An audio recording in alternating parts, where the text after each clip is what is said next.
Well, hello, everybody. Welcome back to another episode of the I Love Shreveport Podcast. We are super excited about today's show. It's very, very important as we're moving into some things in our community, our culture, our world as relates to fitness. And today we've got none other than Mr. Kendrick Farris here today. How you doing, man? Sir, I am doing amazing. Appreciate you for having me. Absolutely, yes, man. Sir. Thank you for your time. Thank you for coming, showing up. And we've got a lot to talk about to kind of get into our show today. But before we get into the nuts, bolts, and screws of everything, I want to ask you to tell us a little bit about yourself and what you do in this fitness space. Okay, so you guys know my name. You know what I'm saying? I'm from Shreveport, by way of Stoner Hill. Okay. 3-time Olympian. Yes. I'm a youth coach. I am a coach, former athlete, husband, father, son, absolutely. Your neighbor, what I'm saying? Your friend, absolutely. all of those things. So, but I'm from here and I'm in the fitness space. Sure. And what I do is just try to be an example and also just help people connect the dots with things. Absolutely. Yep. So what inspired you to get into this fitness space, and more specifically, who or what encouraged you to get there? Yeah, seeing a lot of different people, right? Mainly like on TV. You kind of see that stuff first. Yep. So I'm seeing athletes. Yeah. I like, Michael Jordan. I like Barry Sanders. I like Deion Sanders. Oh, yeah. It's early on. So it's like, that got me want to go outside. I'm trying to mimic these guys. Oh, absolutely. I want to do what they're doing. Absolutely. But seeing different people in my neighborhood, do different things, whether they're working or kind of getting into sports, you kind of draw towards it. You're like, oh, okay, so they're on a team. So just learning early on and being introduced to things, wanting to try it. Absolutely. Can I chase a quick rabbit, though? Man, chase You it. mentioned Michael Jordan. I had to. There's a debate on the GOAT, and I got to just ask it. Who's the GOAT in basketball? It depends to me. Like I look at positions. Okay. I know a lot of times people look at one play. I just look at positions. I got you. But I mean, my favorite player. Let's see. It's different. It's different at different times. But I can give you some names. Absolutely. I know you're asking who the GOAT. It's like. Oh, okay. Well, that's very hard to narrow down. We'll table that then. Maybe if we got a little time, we'll get to it at the end. Okay, we'll see if we can circle. We'll see. We'll circle back to it. I'll pick one name. Yeah, absolutely. Yeah. So when most people hear fitness, they think about immediately working out, running. From your perspective, what does fitness? What all comes with that from your perspective, your vantage point, from what you've experienced? Honestly, it's stewardship. You know what I'm saying? Like how you take care of yourself, and then being able to extend that to others. So how you move, how you talk, how you think, and how you manage. Whether it be stress, your time, all of that is fitness. You know what I'm saying? So I don't want people just to think it's just one thing, because movement is just an expression. You know what I'm saying? Absolutely. Of fitness, but there are a lot of things that encompass it. So. And that's important because, again, there's a lot of people that just only think, hey, with the fitness aspect, if I can just get out and walk, if I can just get out and run, but there may be more, like you just explained, more to fitness, which is important, especially in our day and time now. Like taking care of the entire you, for sure, is most important, not just one aspect of it. The entire you. So, what are the core components of a successful fitness lifestyle, physically, mentally, and emotionally? So how it hits me is like, it's just three things, real simple. I look at your mindset, like why are you doing it, right? Then I look at consistency, and then I'm looking at recovery. So with those three things, like if I'm consistent, then I can build over time towards those results, right? And if I'm recovering, like I'm protecting myself, I'm looking at longevity. Absolutely. You know what I'm saying? And then my mindset, why I'm doing it, I have a real reason. It should have some substance to it. It should go beyond just how I look. It should be holistic. That's how I kind of look at it, like the whole picture. Yes, sir. Absolutely. So consistency. Yes. Talk about consistency in this field of fitness, because a lot of people feel like if I can do it, you have those New Year's resolutions, right? Sure. I'm gonna be fit. I'm gonna the whole me in January, and then by February, kind of a slack off. So sure. how important is being consistent in this fitness space? It's very important. So we talk about what are you building, and you may hear this like a brick a day. So if I'm building something, I'm not trying to do it all in one day, but I do have a plan, and I have to be flexible. So I want to take time, and when I'm putting energy into something, I'm being intentional with it. So I know, looking long term, I'm looking at the long game. I always talk about longevity. Like, I know I'm going to do this for a long time. So that's how it hits my head. Absolutely. Yes, sir. Absolutely. So February was Love Month, heart. Yeah. Right. So we just kind of wanted to connect the dots as well. Right. So overall health, in your perspective, how does this fitness connect with your actual body, your heart? Come on. Taking care of your heart. Very important. Like, your heart is a muscle. So just like any other muscle, like, it gets worked with movement. So movement is important. Like Absolutely. I said, it's an expression of your health, but it is a key to it's a key piece to the puzzle. So with heart health and having healthy movement, we know taking time to connect those dots, absolutely, it's going to help us overall. But your heart is the engine. So if I'm moving, I'm being intentional, like I'm taking time to say, okay, I want this engine to continue running. I'm going to do what I need to do to maintenance it. And that's managing stress. That's getting adequate sleep. That's watching your nutrition. That's also with your energy, like how you spread yourself out. Sometimes people spread themselves out so much, they're like, man, I'm just exhausted. Yes. So you don't want that to happen. Absolutely. Yes, sir. Even with the heart, as we segue into eating. Yes. How close of a niche is eating right helping your health, and even in this fitness space? Think about it. Healthy eating. And what does that look like? Because many people have different thoughts on healthy eating. What does that look like? To me, it's like moderation. You know what I'm saying? Like, I have boundaries. Like, it's certain things like, okay, I know for sure I'm not going to touch that. But it's having boundaries. And you want to make sure that you have a balance as well.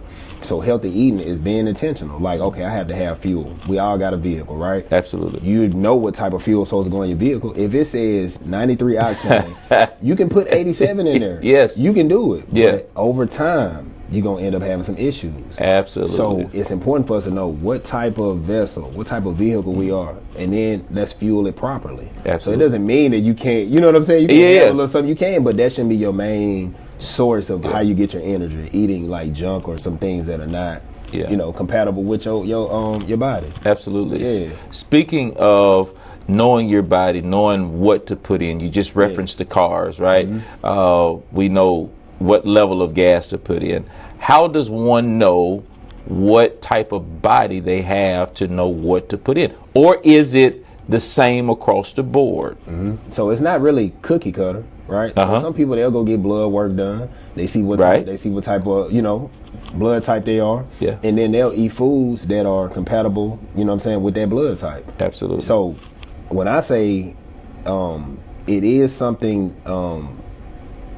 that we all can approach like this, for example, on a simple level. Like, I know if I'm eating fruits, vegetables, you know what I'm saying, grains, proteins, you can get these things.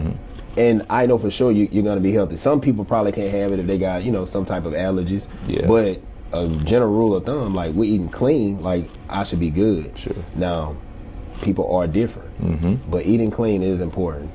So when we talk about eating clean, like, even in the fitness space, sometimes from what I've heard, as you're eating, you want to gain weight. You're in the gym. Come on. You're eating different types of meats and things.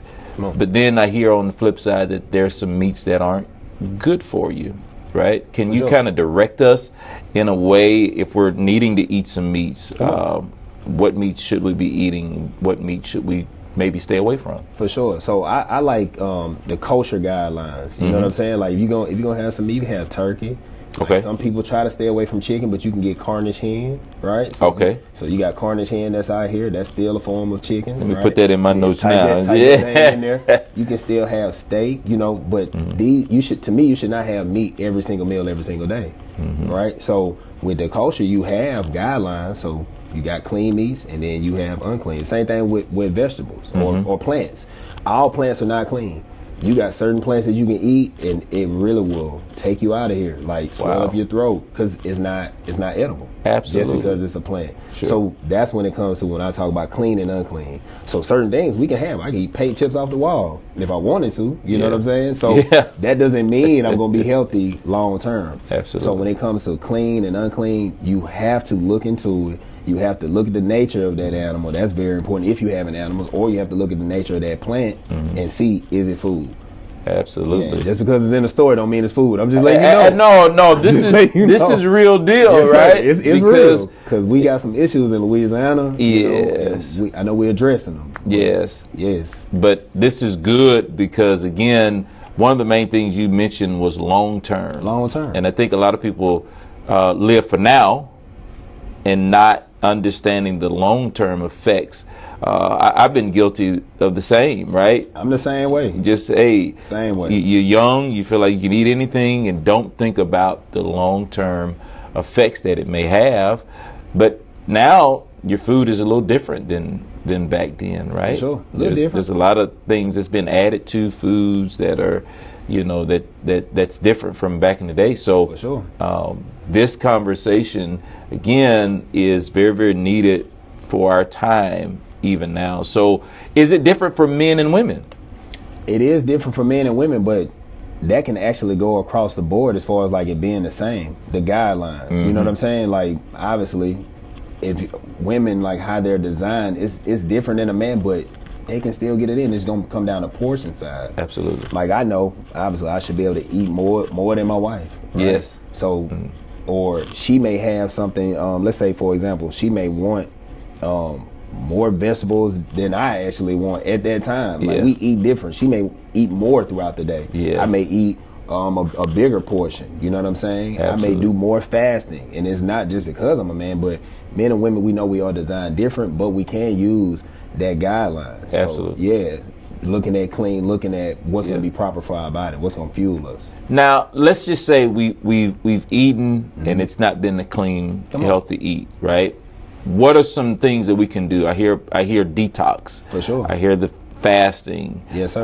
What does that look like in this fitness space, detox and those things? I personally think that people should do intermittent fasting. Mm-hmm. Just practice some. Like, even if you just say, okay, during the day, I'm not going to eat cooked food or dry food. Mm-hmm. You know what I'm saying? You can actually drink. A lot of times we may think we're hungry and we're really just thirsty.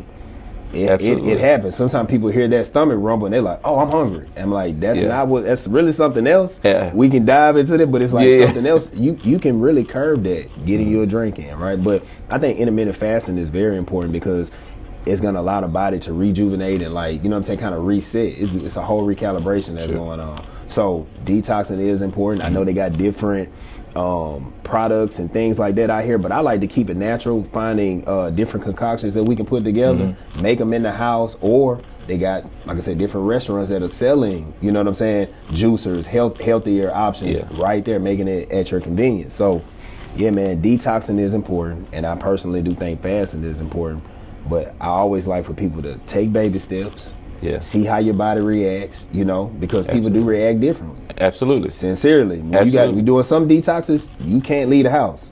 I'm just being honest with you, like, because you ain't gonna be able to be out and about and trying to find a restroom. So it's very important to know your body, kind of test stuff out on your body, and see how you respond. You talked about juicing. I opened the freezer the other day, and there was 1,000 glass jars full of juicing things in that jar that my wife had in there. So she's an advocate for detoxing and juicing and things like that. And so I know her energy through the roof, man. Absolutely. I know it, bro. And I knew not to touch her jar. You don't want to get in trouble? No, I didn't want to get in trouble. It's been sitting there for a while. You feel like I should be able to have it. I should be able to have it. You left it in there. If she's watching now, I love you indeed. Look, don't be mad. Don't be mad. Let them have it. Absolutely. So you've had an incredible journey. Come on. Background, U.S. Olympian, right? In weightlifting. Yeah. Tell us how that experience shaped your approach to fitness and life. It really showed me a lot. Like, you have to have a game plan. Number one, you have to learn. Like, you go in there, you have to learn, and then it's like, learning everything, it develops into a plan. Because like, you know how you can hear, you're taking in this information, then you're naturally thinking, okay, well, what am I going to do with it? Yeah. So if you're inquiring like that, you should have someone that's going to guide you. You know what I'm saying? So with me going into the gym, learning about this sport, I'm already kind of fired up about it. And then I'm seeing people that I've seen on television. Quick example, Mark Henry. I like wrestling. I like wrestling when I was growing up. Absolutely. I didn't know Mark Henry did weightlifting. I didn't know he had did 2 Olympic Games. I didn't know that until I seen him in wrestling, and I went into the gym, and my coach, he had a picture with him. I'm like, wow, what's going on? I'm like, you know, these things just kind of blew me away. So I was like, okay, so this sport, you can go to the Olympics, and they explaining it to me. Yeah. You know what I'm saying? So learning that, I was like, okay, that's cool. Kind of maybe you can travel, see the world. This is what they're telling me. Yes. But hey, man, how I got introduced to it and learning and wanting to put time into it, that's what kind of gave me that bug, so to speak. Wow. Seeing someone that looked like me, seeing him on TV, I was like, okay, this is cool. Let me try it out. Yeah. So you're starting in that weightlifting. Did that start in high school, or was it after high school? When did you get that love for, say, this is what I want to do? The knowing, like, this is what I want to do. I had already been doing it for a number of years. It really was like, it was my freshman year in high school, but I stopped playing other sports my junior year in high school. Okay. So I got introduced to the sport. It was after the 96 Olympics, right? I remember seeing Michael Johnson in that thing, 200 meters, 400 meter gold shoes. Wow, my gold shoes. Was watching this. That's what I'm telling you. We were watching this on TV, and I was just blown away by that. Yeah. And then all of a sudden, Shreveport, they end up getting a bid to start a weightlifting development center here in Shreveport. Wow. My uncle read about it. We went down to LSU Shreveport. We still have that program there. And that's how I got introduced to the sport. And again, I'm seeing these pictures around the gym, and it's like now it's like everything was coming full circle. Yes. I'm like, man, that's Mark Henry. I'm like, you know, it's just all of that. Yes. So learning about the sport and seeing the opportunities in it, you know, I like the challenge, and I think that's what kind of kept me coming back. Absolutely. We talked about a lot today in this fitness space, right? Detoxing. We talked about consistency. We talked about running. We talked about, you know, the heart. All of that we've kind of, you gave us some insight on. If someone is ready to say, hey, listen, I want to get started with this fitness journey. They've heard it's more than just running. It's more than just walk. It's more than just weight room. It's a lot of other things that go along with it. What advice would you give them to get them started? Because a lot of people just, once they get started, then they can, you know, keep moving. But a lot of people are afraid of the start. So what advice would you give them? I would say just take small steps. That's the biggest thing, right? Time management is huge. Like if you dedicate that time, just add it in there. And 5 to 10 minutes, that's not a lot of time, but it stacks up over time. So if you can be consistent, 5 to 10 minutes you're doing every day, imagine what that's going to look like a few months from now. It's like so much changes. But a lot of people start and stop, and I think they just try to do too much too fast. And if you say, hey, 2 days out of the week, this is what I'm gonna do. And if you start doing that, you're gonna build momentum. Absolutely. So I think that's important. Start small, build the momentum, and then you can keep it going. Absolutely. Yes. I think that is very, very important what you just said, because a lot of people look and say, hey, I got to be in the gym 2 and 3 hours. I got to do it every day. And it works for some people. For sure. Right? But you don't want to, you want to get that start. You can burn yourself out. You can burn yourself out. It happens. I'm not saying people don't, you know, dive in and they're when I say built that way, mentally, physically, they can do it. But you do have to think over time, like, okay, what's going to happen? And that's what the weightlifting kind of taught me. We're training 4 years for one competition.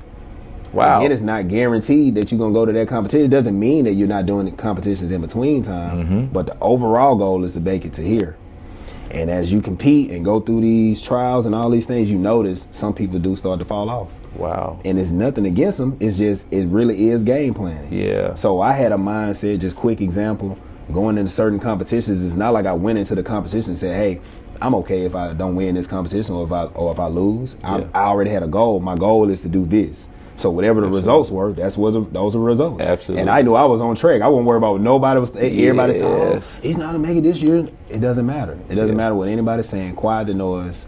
Follow your plan. Take baby steps and work on being consistent. Man, Man, great information. And so we've also talked about some of your accomplishments. Yes, sir. Right? You've got a lot of accomplishments. I got a few. You got a few. Just a few. Absolutely. Just a few. Absolutely. So tell us personally, professionally, yes, what are some milestones that you're proud of? Man, being a husband.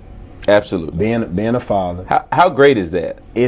It is a challenge. You know what I'm saying? Because honestly, look, I failed at it before. I'm actually in my second marriage. Okay. I'm not ashamed of it. Sure, you know what I'm saying? Yeah, it happens. Yeah. But I learned. So it's like, if you don't know what the job requires, you won't be able to do it properly. But that's something I'm proud of, being a husband, being a father, you know what I'm saying? Honestly, being a son and being a brother. Yeah. And then when it comes to things that I'm working on today, being a coach, being able to pour into these young people, sure. You know, having an opportunity to work in a nonprofit, sure. being able to start a program that can help our young people, and all ages, but with the youth, because it's like it's so much easier to mold a young person than to fix a grown person, and that doesn't absolutely, and that doesn't mean that doesn't mean I don't want to fix grown people. Right. It's just the it's young tougher. people. Think about it. A lot of us, we have been around some broken adults, and we've been, like, when I say raised by them, we've been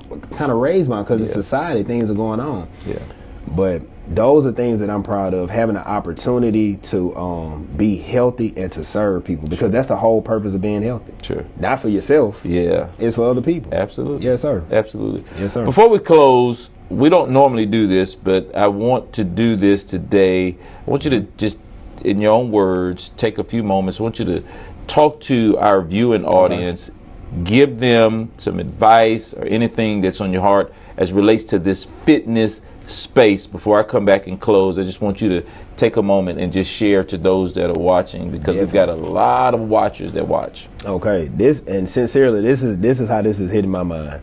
The word says that bodily exercise it profiteth very little. So basically, just working out and doing all those things, it doesn't say it doesn't profit you in it. It's not going to benefit you in it, but it's just a piece of the puzzle, right? So being obedient to God, His word, I want people to know, man, the kingdom of heaven is still within you. Hey, the kingdom is at hand. Turn from things that are draining you and get on track, you know what I'm saying, to something that's everlasting. It is very important, right? So if we're taking care of ourselves, it gives us an opportunity to take care of other people. Health is very important, and being healthy is loving other people, first loving yourself and then extending it to other people. So that's my message, and I'm hope it's received. Absolutely. Yeah. Listen, we've just taken a journey through the fitness space with our guy, Mr. Kendrick Farris. We appreciate your time. Thank you so much for coming. Listen, don't forget, YouTubers, we want you to like and subscribe to our YouTube channel so that you won't miss amazing podcasts like this one. It is the I Love Shreveport Podcast. And then, of course, you can always follow us on all of our other social media platforms. You'll be seeing them on the screen as well. I'm your host, Corey Williams. Thank you so much for joining us. Until the next time, again, it's the I Love Shreveport Podcast.